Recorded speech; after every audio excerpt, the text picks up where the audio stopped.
Hey everybody, it's Matthew Orr here from Wet Ink Games, and I'm joined today by Josiah Brock. Josiah Brock he's just a nerd. He's got no other credits. None. He's just a nerd, and we're going to talk about nerd stuff. So, Josiah, welcome to this little series. Thanks, Matt. It's a pleasure to be here. Yeah. All right, so we're going to start off with, as I've done the other interviews, like we got to find out what exactly test your nerd credentials here, right? So Uh-oh. are you going to fall in the right camp when I give you these choices, right? So I know you're a big Sanderson fan. So Oh, yeah. Sanderson's Wheel of Time or the Stormlight Archive, or the Wheel Stormlight of Time. Archives. I've never actually made it all the way through Wheel of Time. I get into like book 5 and I'm just like, I don't know what's going on. Cut out. You had to start with like the worst nerd credential I have. I own them all. I own them all. They're all displayed on my bookshelf. Can't make it through them. Well, you can enjoy that sweet Daryl cover art then. Daryl K. Sweet's cover art. It's great cover art. I love it. I love pulling them off my shelf and looking at it and then putting them right back. All right. So this is going to get slightly esoteric here. Which is better, when Yale kills Sisera or when Judith kills Holofernes? You could pass if I've gone too obscure. I'm gonna pass on that one. I don't know. All right. Goblins as NPCs or goblins as PCs?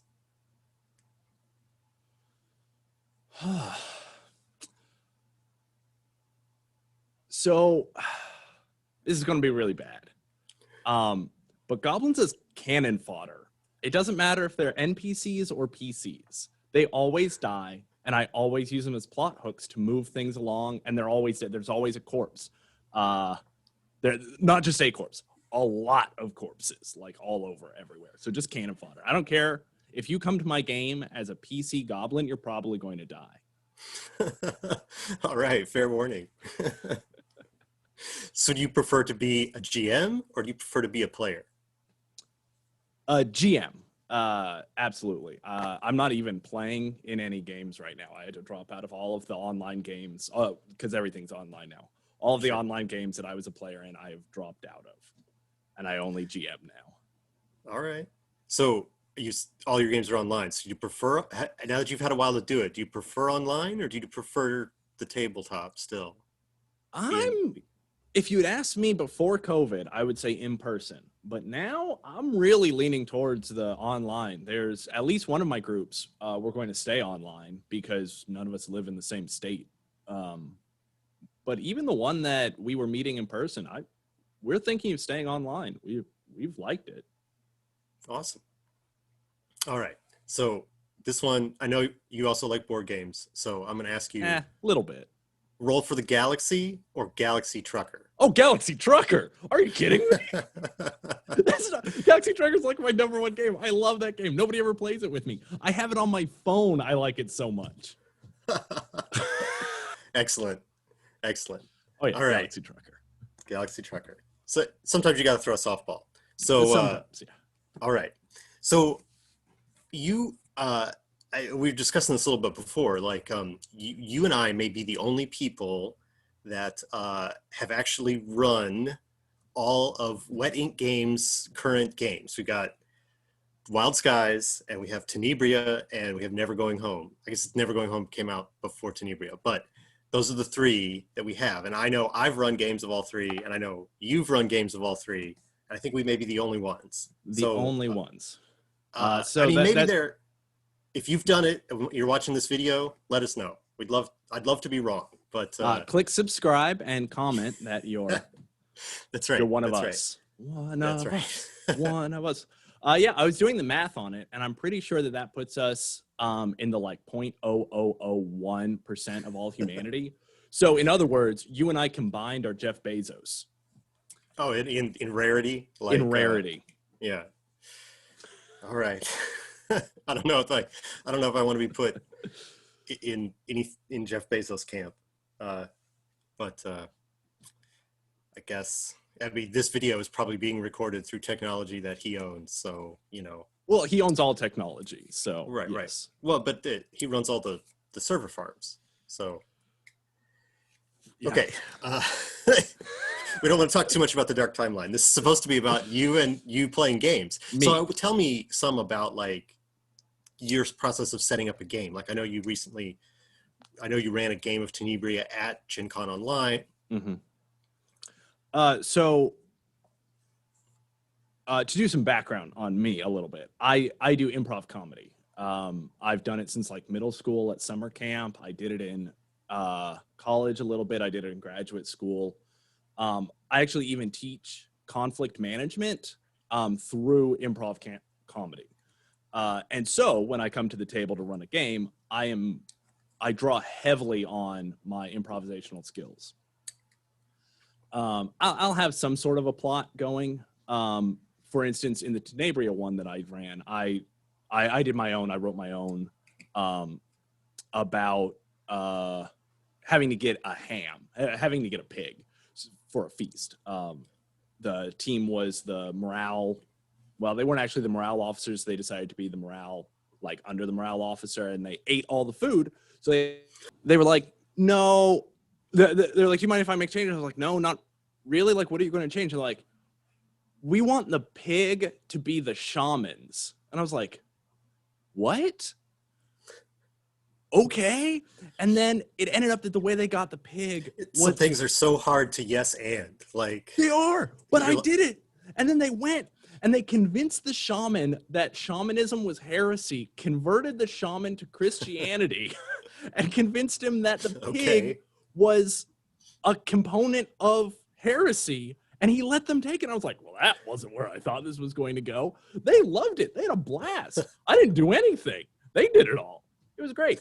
So when I prepare, I try not to be too rigid in like what I want them to do, even if it's not open world, even if it's a very straightforward sort of plot. One of my other games is very open world, and I let my players do whatever they want. But even when I have a like clear goal, there's very little like open worldiness, very plot focused. I still like allow for these, and I'm good at on the fly coming up with scenarios. And often what I'll do is I'll have a couple of like encounters that I haven't put in the story at all, just sort of in my back pocket, so that when something does go awry, I can be like, oh, hey, like I can do this. In that one in particular, on the way while they were taking the pig back, because they did it way faster than I thought they would, because I wasn't expecting them to convert the shaman. I was like, I still have like an hour left in this game. I don't want to shortchange people. And they had mentioned a wolf, so I pulled out a shape-changing wolf out of my back pocket that I had prepared. I was like, all right, let's do this. So the way that I prepare is I have a basic plot, which I am absolutely willing to throw out at a moment's notice. And then I have like little modules that I can rearrange and put in whatever order. I also learned from, I don't know if you know the Myth Inc. books, the like Myth Adventures, and then there was Myth Inc. But those books, they're hilarious. No, that doesn't sound familiar. Robert Aspirin. It's about this magician who only knows 2 spells, Dispel and Dat Spell. Okay. So he can make illusions and he can get rid of illusions. But in there, they were one of the first instances of me seeing this in print was the illusion of choice, where he has 2 unicorns and he lets the king choose one of them, and he chooses one, and then the king chooses to spare this one, so they move that unicorn away, and then the other unicorn they transform into a dragon, when in reality one was a dragon already and just had a spell over it to make it look like a unicorn. And if he had chosen that one, they would have been like, the king chooses to kill this one. And so I use that in my preparations. It's like, I'll let my PCs choose where they're going to spend the night, in the cave or in the glade. And it doesn't matter which one they choose. I'm still going to throw things at them. But maybe it will be wood elves instead of drow. Sure. So they think they know, like, oh, the cave will be safer. No, you're just getting drow instead of wood elves. Like, who's getting attacked? Yeah, yeah, so that's a big way that I prepare, is that I don't write out everything. I'll have some sort of scattered notes. I'll have some clues that I can pull out if I want to railroad a little bit. In one of my campaigns, I wrote the last stanza of an unfinished epic poem. And I just waited for them to come across a little bit, and I was like, oh, hey, like, you all would, as a lorist, because one of them is a folklorist, like, you would know this. And I sent it to him. And he was like, oh, okay. And I wasn't sure when they were going to get to that. I wasn't sure if it was ever going to come up, but you just sort of have it off to the side. And then depending on what they do with it dictates how I deal with it. Yeah, that's really cool to have, like you said, modules, like where it's like you're role playing like Galaxy Trucker. It's like you just stick all the modules together. You don't know how they're gonna like come apart. Like, you don't know how they're going to come apart, and one will get destroyed, and you're like, okay, it's all gone now. It's that whole thing I prepared, that whole other continent, gone. Gone.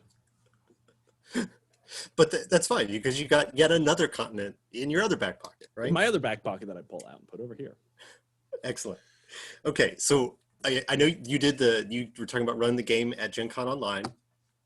And so I want to ask you if you did anything else with GenCon Online, like you ran some games for Wet Ink Games, and what else?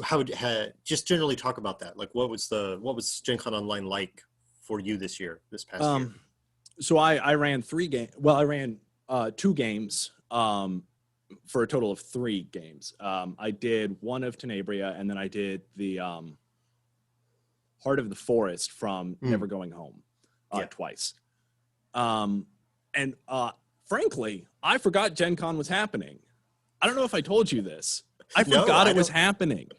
I was getting all of because I was in the, excuse me, I was in the Facebook group, the message thread, and I was getting all the stuff. And I'm like, oh, okay, whatever. Like, yeah, Gen Con's going to happen. Yeah. And then like 3 or 4 days before I went, it's really this weekend, and I'm running 3 games. Oh, crap. Especially since I didn't have the Never Going Home books.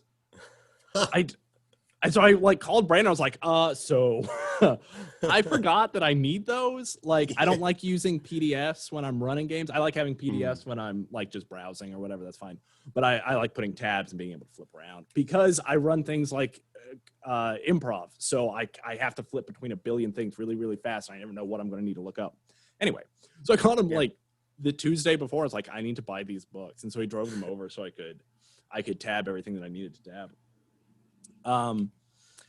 But I wasn't able to participate in more at Gen Con because I have a 2-year-old at home. And with it being online instead of in person, I was like with her and my wife. And so it was, I decided not to play any games, only GM. Yeah. They worked out great. And frankly, everybody loved when she would come into the room and say night-night to people. All of my players got a kick out of that. It was a whole lot of fun. It's great. It's good. I think, I don't know, it's like everyone's in the position of that, like reporter from, is he from Hong Kong or South Korea, wherever he was, and he's doing a BBC thing and his daughter comes in the room and like that was like, oh, what an endearing like moment that only happens once in a while. It's like, no, everybody has those, like that's everybody just life. Has that. It is. And you have to learn how to, and well, so one of the reasons that my groups are staying online is because we have kids and wives, and it's a lot easier to hop on for a game that starts at 7 instead of having to drive 20 minutes and you lose and then drive 20 minutes back. And we can all get drunk. Like sitting at home drinking, we don't have to be like, okay, I'm going to go home in an hour. I need to stop drinking to sober up like you don't have to have a designated driver. If there's an emergency, then, you'd be like, I'm going to be back in a minute, guys. You mute and you walk away. I don't have to bring snacks. I can just go to my fridge. It's great. Right. Yeah. But nobody brings you snacks either. My players send me Grubhub gift certificates. Oh, well, there you go. That's great. That's truly wonderful. It is truly wonderful. Excellent. All right. Gen Con. Yeah, I mean, if you didn't do anything, that's fine. But I was No, just but I curious if can you still had. talk about it because I talked with people. I'll talk Sure. about anything. We talked about that already. Yeah. Um, it was really interesting because I had so many different people. I I don't think that I posted this in the group. I might have. I think I had the person who was the furthest away. I Hmm. had somebody in Malaysia. Yeah. It That's was that's 2 far away. a.m. It was 2 a.m. for him during our. I was like, this is nuts.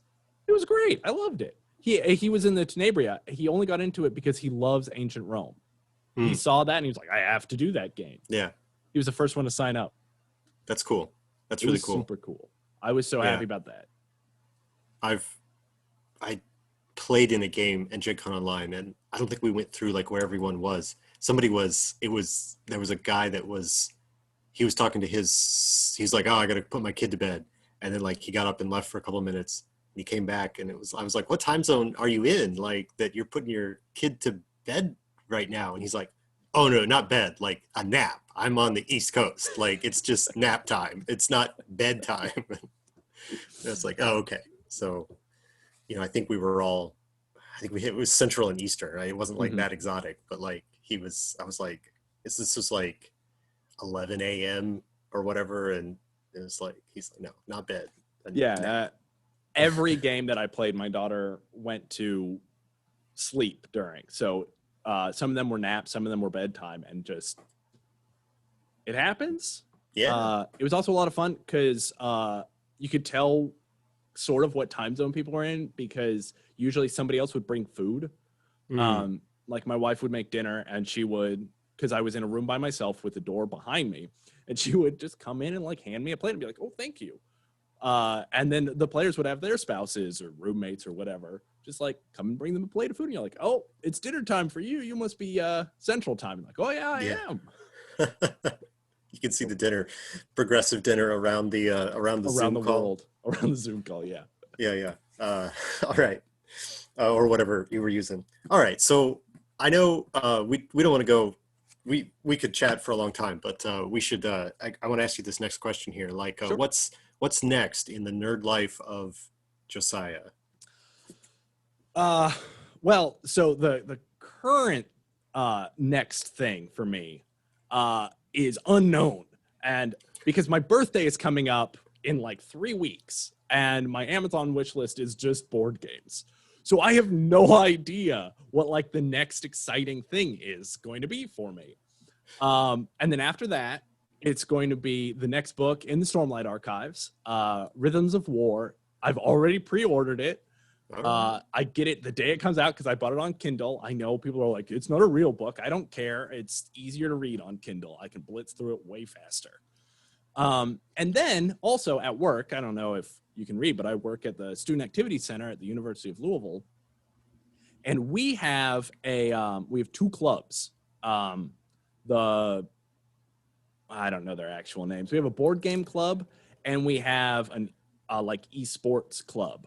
The board game group has not been doing quite so much right now because we're all on COVID, Sure. but the esports club has taken off right now. They have a Neat. Discord channel, and they're playing games constantly. I had to turn off notifications on their Discord channel because of so many different things happening.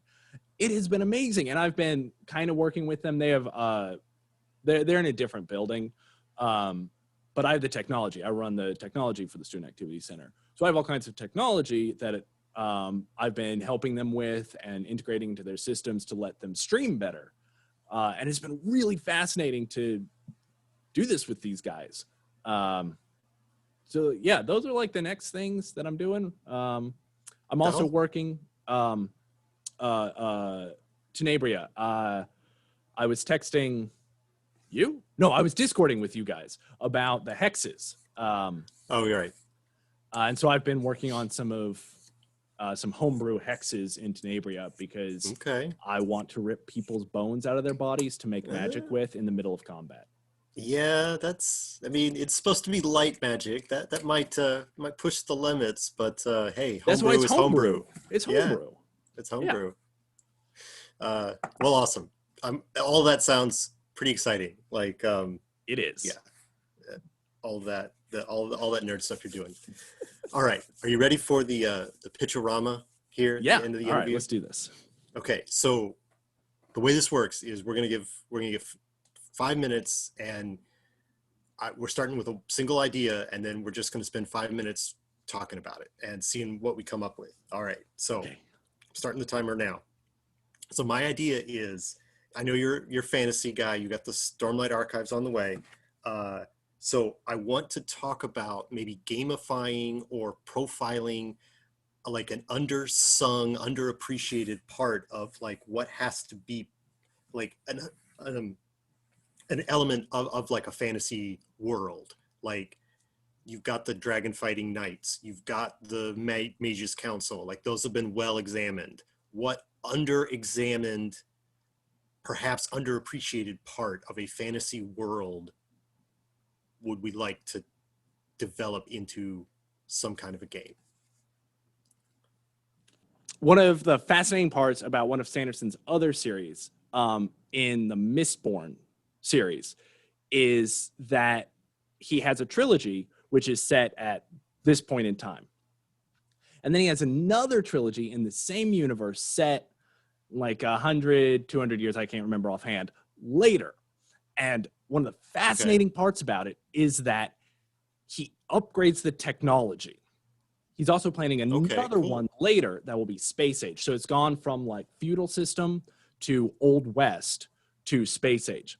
So I would love to gamify somehow a way to level up technologies in a creative manner.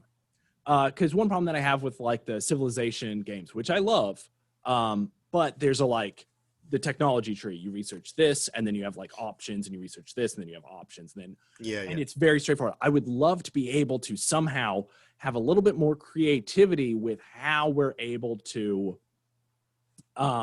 do things. For instance, in I'm watching Legend of Korra right now, which is the sequel series to Avatar: The Last Airbender, and they do some of this and that. It's a generation later, and technology has increased, and you have lightning benders in the first series, which are very, very rare, and then much more common in the second series. And they have electricity in the second series, and you have lightning benders, and you have electricity. They have clean energy. They're able to bend lightning and shoot it into a battery. Clean energy. They don't talk about coal. It's just you hire people to create electricity out of nowhere. So how can you? And one thing that I've been thinking about is they have cars in Legend of Korra.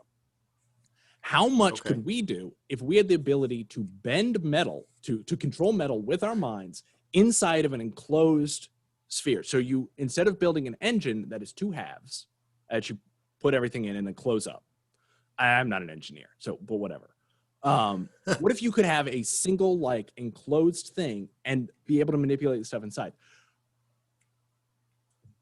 It increases our ability to engineer, for instance, if we have these. But engineering is a like incredibly creative art. How do you take that and make it into a game? Well, yeah, you were talking about the technology tree before, and I think there's something there to that, like almost like the game Microscope, where you have the anybody can throw out anything, and like this, you can throw out at any moment that you're in the game of Microscope. You can say, well, this happened before that, or this happened after that, and it's all relative to the current moment that you're examining. Like, and then you can have, well, before that this happened, and before that this happened, and well, after that, but before the other thing, this new thing happened, and you can always kind of fill in, and you can get very narrow down, which is why it's called Microscope. But like doing something like that's kind of a system to build your tech tree, and then I think you would have to do like choices that the characters are making or things that they're exploring. I'm thinking of it as a role-playing, like a sideline to a role-playing game, almost like a secondary. You're building your technology track along the thing, and so you've got your, I don't know, like your contributions or whatever. You're picking your things, and then you would your characters would invest in making those things reality, but then you would jump forward 100 years and you'd pick up those threads and you'd see where they were. And so like, your characters in the past are inventing inventing guns for the first time, and your characters in the future they're just a part of the world, Yeah. And you have in Mistborn, one of the powers that the character has in the second series is being able to push on metal. Can't control it. He can push on it though. And so with guns, for instance, you can shoot a gun, but then also you can shoot a gun and then push on the bullet. And he's able to do very, very interesting things with that. And other people can push on the bullets too. Yeah, well, there'd be mechanic. There's a whole, that's all automatically like nearly gamifiable there. Well, that was our 5 minutes. So we had some good ideas there, and hope you enjoyed it. So maybe it'll be you who are watching. Maybe you'll see something with by Josiah Brock on it coming soon from the that does the combines all the things that we were just talking about.